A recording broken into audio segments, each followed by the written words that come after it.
are plans to expand COVID testing further.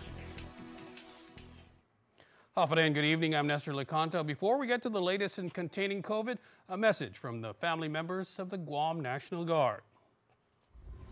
We're in this together. Wash your hands and stay home.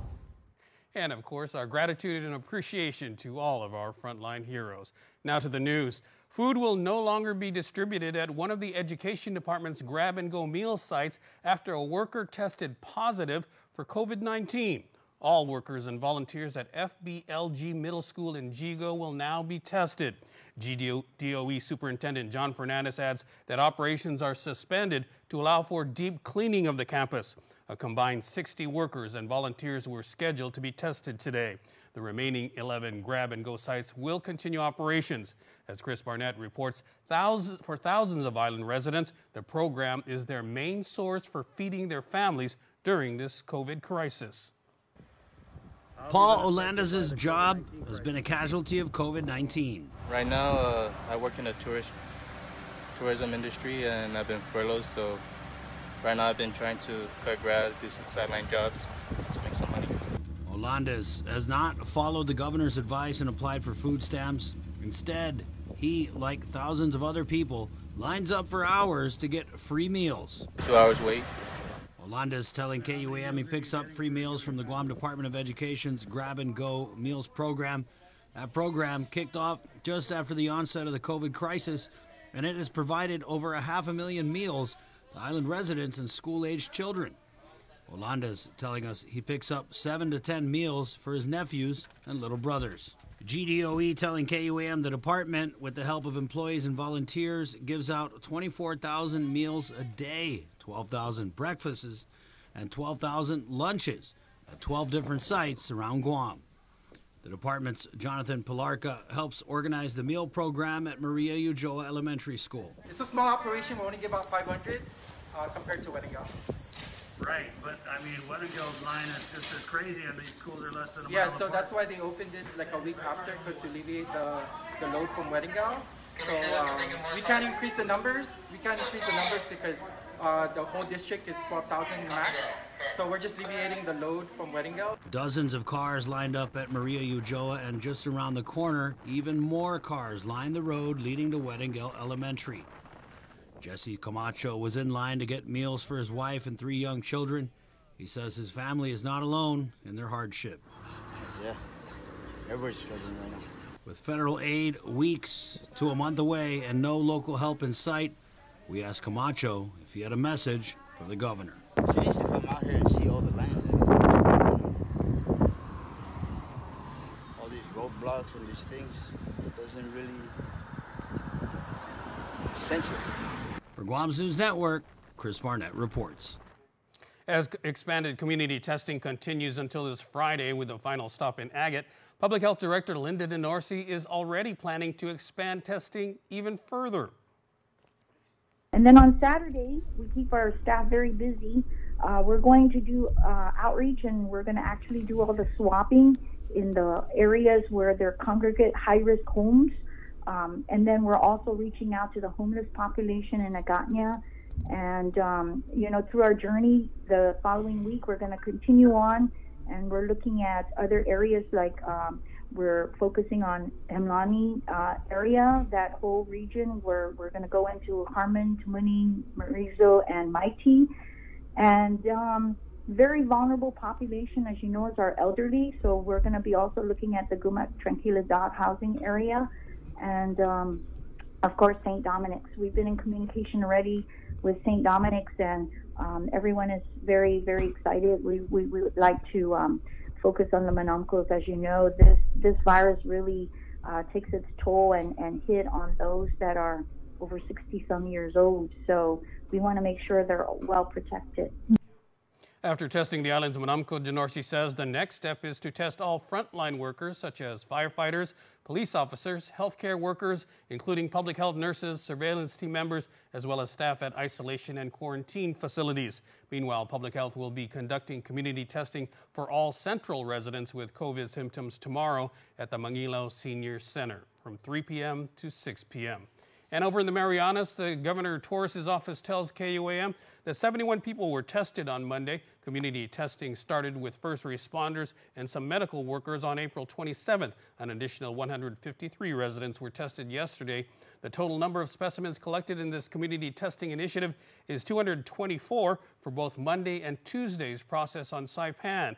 As of news time, overall, the CNMI has had 664 specimens collected, 388 negative results, 14 cumulative positive cases, and that includes 12 recoveries and 2 deaths. They await 262 results. The NMI press secretary says that there are no active COVID-19 cases in the CNMI at the moment. They are also preparing to bring community-based testing to Rota and to Tinian. And with the governor unveiling her economic recovery plan to gradually reopen Guam, we spoke to officials from her Physicians Advisory Group and Public Health who explained the criteria for reopening. Lots of talk, but before there can be action, Dr. Felix Cabrera says 4 key criteria must be met. We're going to be looking, of course, at the cases of COVID-19 and that, it has to be, of course, a downward trend. And that we're really looking over a 14-day period. And, right now it looks like we're very much meeting that criteria. Right. This includes a downward trend in the test positivity rate. Number 2 on the checklist, the hospitalization rate and the hospital's ability to treat all patients without resorting to alternative standards of care due to COVID. Number 3, Guam must be ready to test all people with COVID symptoms and have the capacity if a cluster pops up. And number 4, public health must be able to conduct adequate contact tracing and monitoring. I would say the last 2 are probably the 2 most important of the 4, and that we have to be really sure that those 2 are met in order to move on to our next stages of reopening. The ultimate approval is given by the Department of Public Health, which the governor has said in previous press conferences is in charge of the island's COVID response. Director Linda Pinco DeNorsi. Data will drive this and let us know, and that's what we're aiming for. And that's why we're working as fast as we can. According to Dr. Hoa Nguyen, we could see parts of the island reopen soon, but the entire process will be slow and gradual. Probably by this weekend or next week. I'm surprised that she won't be open. I'm pretty sure she will open business by next week already. I say the 4 points that we go from one stage to the next stage, we are there. The Physicians Advisory Group warning that when the island gradually reopens, there is a potential to see at least 5 positive cases, but ultimately residents should stay ready. We're thinking that right now might be the good basement number, and the reason why that number might be good is it's basically 25% of what our worst day was. If you look back over the past 6 weeks, right? And so we had 19 in that one day. And so if we say we make 5 a nice round number, then as long as we stay below that and we don't start trending way above 5, then I think we're going to be okay, and that this epidemic will definitely be considered controlled. Don't let your guard down. We still need to practice our social distancing. We're supposed to wear masks wherever we go. And don't let our guard down. I tell you, it's still out there, and it will come up again if we put our guard down. Reporting for Guam's News Network, I'm Sabrina Salas, Matanani. More help has arrived from the Federal Emergency Management Agency. FEMA spokesman Frank Mansell confirms there are now 10 FEMA staffers on island and a host of supplies. They include 56,000 N95 masks, 25,000 surgical masks, 10,000 surgical gowns, 8,000 face shields, 93,000 gloves, 3,000 biohazard bags, 59 ventilators, and 2 50-bed federal medical stations. As for what GovGuam has asked for and FEMA is working on, they include shoe booties, hand sanitizer, more face shields, coveralls, disinfectant wipes, and tents. The tents are for the homeless shelter that will be set up at the Paseo grounds in Hagatnya. Stick around for more news here on Primetime. You're watching KUAM.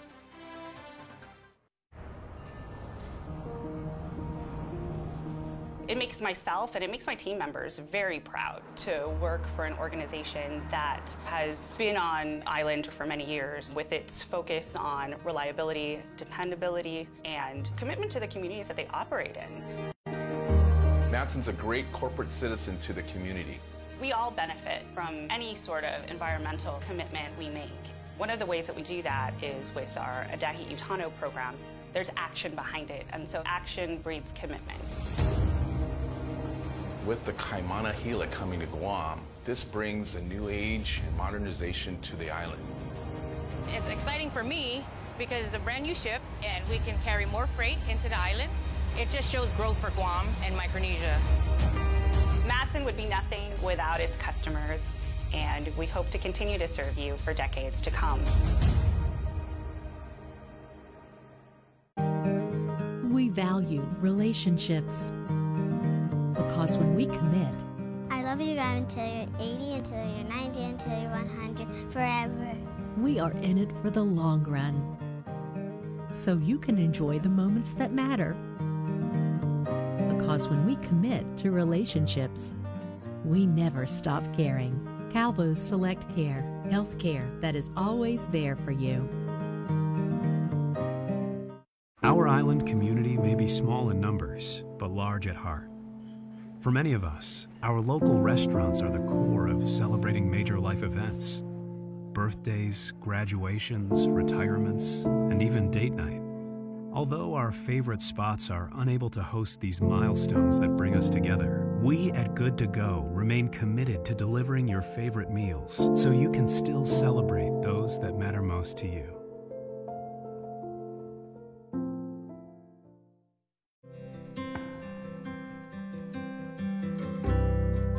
Encourage creativity. Hey Google, how far is it to the moon? The moon is about 238,900 miles from Earth. Because dreams start at home. Today we start with you. We are open to serve you at Cars Plus Guam. Need a quick service for your vehicle? Visit our express lane at Cars Plus. Done fast, done right. No appointment needed. Our service team is dedicated to helping you get your vehicle in and out of the shop and back on the road quickly and securely. Simply drop off your vehicle at our express lane driveway, and one of our service advisors will take care of it. Need a ride? Not to worry. We have a shuttle vehicle ready to drop you back home and pick you up when your vehicle is ready. Open Monday to Saturday from 8 a.m. to 5 p.m. Visit us today. We are open to serve you. It's a special delivery to your inbox every week with your KUAM News Roundup, program advisories, and promotions. Sign up for the weekly KUAM Digital Digest today on KUAM.com. Welcome back. The Governor's Chief of Staff, Tony Babauta, is staying at the Pacific Star Hotel. And while public health is footing the bill for his hotel stay, Director Linda DeNorsi says she doesn't even know how long Babauta has been put up at Pac Star. Chris Barnett has more. Tony Babauta, the Governor's Chief of Staff, has been put up at the Pacific Star Hotel, GovGuam's quarantine facility. And while the general public and travelers may have one way to get into this facility, it appears Babauta went straight to the top and called Public Health Director Linda DeNorsi. He just spoke with me the other day. He wasn't feeling too well, so he wanted to make sure that he didn't want to affect any of his family. He does have elderly parents, so he wanted to make sure that he was not in close contact with people that is very dear to him. So I believe that's what happened. So we asked DeNorsi, what would happen if a member of the public tried the same thing Babauta did? If I called you guys and said, hey, I don't really feel good, I got some family members, would I be able to check into the Pacific Star without a test? Of course, we will monitor you, and we will get your information, and our team will come and we'll contact you, do our assessment. The Pacific Star Hotel is one of GovGuam's quarantine facilities for all inbound travelers to Guam, while one other hotel is a designated COVID isolation unit, meaning if you test positive for COVID-19 and your house doesn't meet CDC guidelines for home isolation, you will be checked in. With community testing ramping up, we asked DeNorsi if Babauta wasn't feeling well, did he know he could get tested for free at DPHSS coronavirus testing sites? I believe that everybody in the community should know, because of course we're launching this whole testing to everyone. So I'm not going to single out anyone. While Babauta did not return a request for comment from KUAM's multimedia show containing COVID, We asked Denorsi how long Babauta has been staying at Pacstar. I don't know that information. We didn't get into details with that. We also asked her to confirm reports on whether or not Babauta was living the sweet life on the top floor of the hotel. I have no idea. You know what? I don't go into the details with that, and I'm being very honest with you. For Guam's News Network, Chris Barnett reports.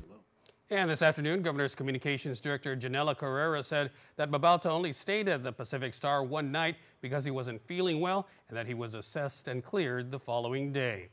There's yet another power rate reduction under discussion. The CCU met Tuesday night, and member Simon Sanchez says that GPA General Manager John Benavente is reviewing the rate for the fuel surcharge again against the continued drop in global oil price trends.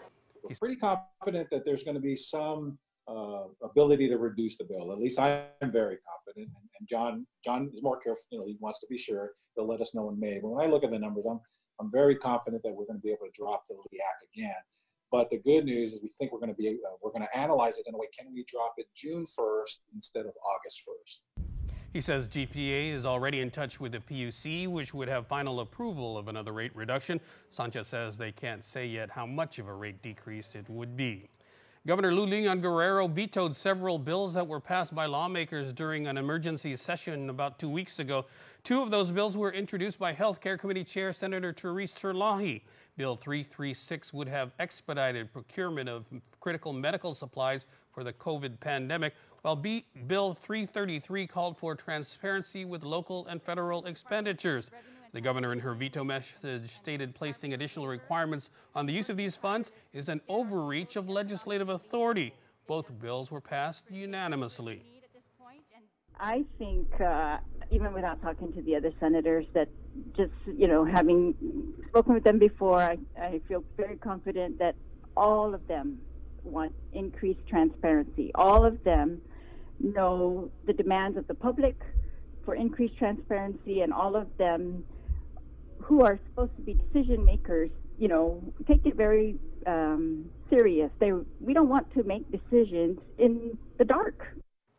The governor also vetoed Bill 326 related to hazardous differential pay and double pay for essential employees responding to COVID. The bill passed unanimously. The governor says she was forced to veto it because of its $36 million price tag for payroll. She added that if senators attempt an override, it will likely result in furloughs. Efforts are underway to test and remand the USS Theodore Roosevelt. There are currently 940 active cases and 29 recovered cases. According to the Navy, cases now are not counted as recovered until the sailor has had 2 successive negative tests. One sailor remains at the Naval Hospital Guam with none in the ICU. Keep it here. There's more when Primetime News returns.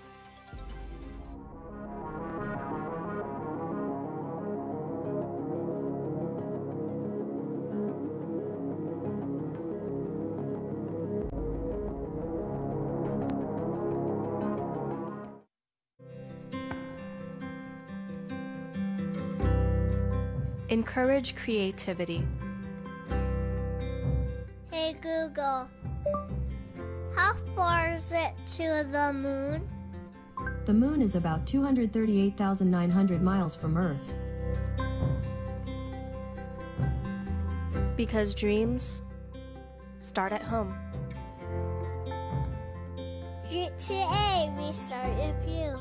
Ruby Tuesday Guam is still preparing the dishes you love for either curbside carryout or delivery. Call them at 647-7828 or 647-7829 for curbside carryout service with a smile. For delivery, download the free Grab and Grub app and follow the instructions to get Ruby Tuesdays delivered to your door. Stay safe and healthy, Guam.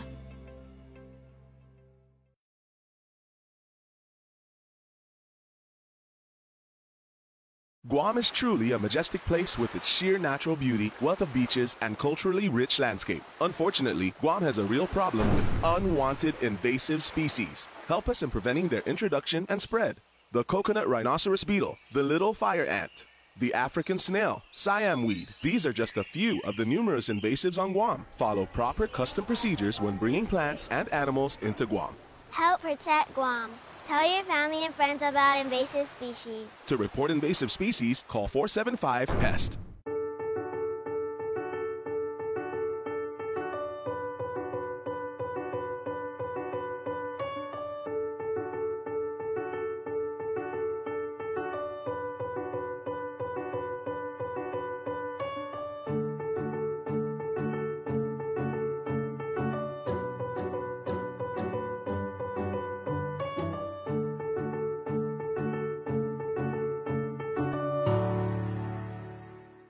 island community may be small in numbers, but large at heart.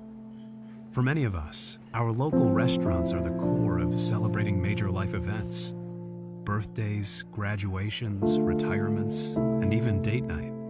Although our favorite spots are unable to host these milestones that bring us together, we at Good to Go remain committed to delivering your favorite meals so you can still celebrate those that matter most to you.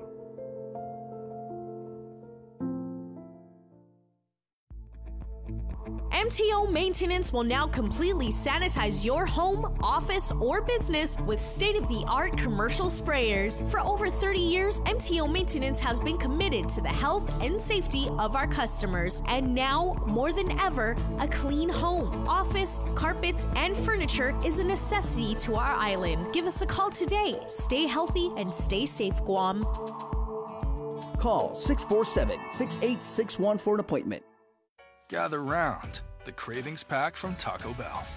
4 crunchy tacos and 4 beefy 5-layer burritos, paired perfectly with all your Taco Bell favorites. So grab a Cravings Pack for your crew at Taco Bell's contactless drive-thru. And welcome back once again. Business owner Bert Manansala wanted to help out the medical frontliners. He talked with Bree and Chris this morning on containing COVID about the ear savers he's been delivering to the hospitals and clinics. We had a little taste of a good note there with Mayor Alec and what he's doing for Mother's Day. But I wanted to bring on Bert. Bert has kind of been doing something cool. But first, Bert, can you just introduce yourself to our audience? Tell us, what you do normally. Hey, what's happening, man? Chris, this is Bert. I actually own Chronic Hobbies, and I think you've been on my shop before. I have, yeah. You do some guns, some airsoft stuff, right? Absolutely. Yeah. It's a big boy toys shop. Right. And I actually went to your shop because this was the time that there was the whole gun grab thing with Ray Tenorio, and I was trying to get to film a You remember when I did that story with the reenactment? I think everybody remembers that. Oh, okay. Yeah, so I thank you for that, Bert. It was very nice of you to help me out and to show me, pointers about the logistics of that gun grab thing. Kind of random. We're all about, whatever we could do to our community, then we'll do it. If we can help, if we have the skill and the ways and means to help our frontliners, we would do it. Whoever needs help, they can come up to us, and if we have the knowledge, then we will share it. Same thing with what we are talking about now. A lot of these guys seen all these Facebook ear savers, and then actually my sister-in-law works for FHP, so she called on to me and she said, hey, can you make these? I said, I can. Okay, and let's go back, Bert, just to give people some context here. Bert, was it just you, or was it your staff, your family that kind of organized this? Let's go back to the beginning. How'd this come about? Yeah. No, actually, I have a lot of friends on the medical field, and they've been trying to, tell me about the ear irritation, and some people don't realize that the rubber that they use on some of these masks are actually, you could get allergic to it, and then you would get rashes after wearing it for quite a while. So the ear savers actually keep that rubber away from your ear. So when they contacted me, for some reason, a lot of these nurses, they know each other. So by donating to FHP first, and then all the other nurses found out, hey man, we got Bert that's been printing these things 24/7. I have 3 printers. They're actually printing as we speak right now, and I haven't stopped. 3D printer? 3D printer. Yeah, 3D printer. I have 3D printers, so I use them for my business, but I have extra materials that we kind of don't use, so I use those to actually produce these things, and I just donate them. And, a lot of people always question, hey, how much do they? No, we don't. We're donating them to the frontliners. And then people in my villages, of course, if I go to your gas station and I see you wearing masks, I'll just hand it to you. I have some with me all the time, so. Wow. And how many have you donated, and who exactly have you donated to? I see GMH is definitely one of the... And then FHP, I've donated to Guam Medical Clinic, a bunch of the medical clinics, even clinic in Tamuning. So a lot of the guys that knows me, they see and hear this news. actually contacted me and said, hey man, can we have at least 10? So I usually take tabs on who gets it, and we don't really make money out of them. We just donate them. Actually, the thing is this. My business is closed because I'm considered non-essential. Right. So instead of just staying home, I'll just do this until they let me open my shop. So How long does it take to make one of these ear savers in your printer? actually, to make 10, it takes 3 hours. So it's not as fast as printing it on a paper like people. That's why we explained it to them. Like, it's not like a regular printer on a paper where it comes out in seconds. No, this thing actually prints pretty slow. But I do have 3 printers that are, pumping out these things every day. And these are a thing, Bert. I didn't even know what ear savers were, and then you Google it and you see that nationally there's a demand for this. That frontline healthcare workers, their ears. Absolutely, man, absolutely, because it does irritate, like especially the FHP worker. They say they wear their mask for like 10 hours a day, and it takes a toll on their ear. And I've seen some nurses where they've actually developed rashes behind their ear. And that's why I said, man, you guys start using these things, and it once you wear it, the way I designed it to is it actually conforms to your head. So after the end of the day, it's bent, or it's already like you're not even wearing it anymore. You don't even feel it. That's some engineering know-how right there, especially for us guys with bigger heads. It's good that there's options. We have it's adjustable. There's actually 3 steps. Okay. So also we did that because some masks are not manufactured the same. Some have smaller rubber band and some have larger rubber band. So we made it where it's adjustable. Okay. It's basically one size fits all. Wow. Well, Bert, we just wanted to bring you on and kind of recognize your efforts in this part. This is something, there's just so many areas of need with this COVID-19 crisis, but for you to look at the big picture and see the little things that will make a difference for our frontline healthcare workers, it means a lot to us. And we just want to tell you that you are a COVID hero. Thank you, sir. I'm just part of it, but the real heroes there are actually the people that works on the front line. And just for me to do this, man, it's an honor actually for them to. If we don't take care of them, if we get sick, who's going to take care of us, right?